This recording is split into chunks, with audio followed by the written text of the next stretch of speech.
So it's a combination of XRP being used as a solution and then the rapid pace of adoption and that accelerating. Can you speak to the supply?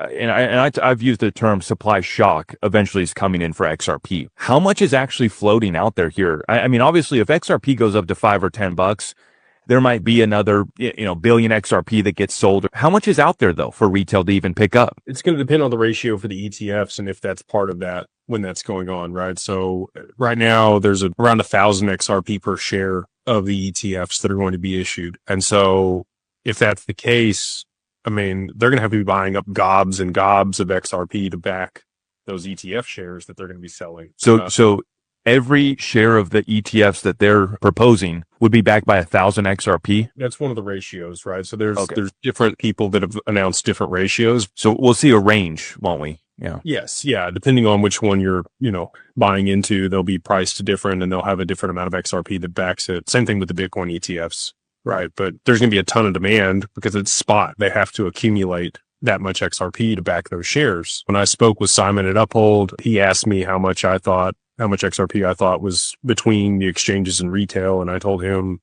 somewhere between 5 and 6 billion. And he said, yeah, I think that's about right. And if anybody's going to know, I would bet that Uphold would know. Yeah. One of the top exchanges for XRP also tapped in with Ripple's on-demand liquidity.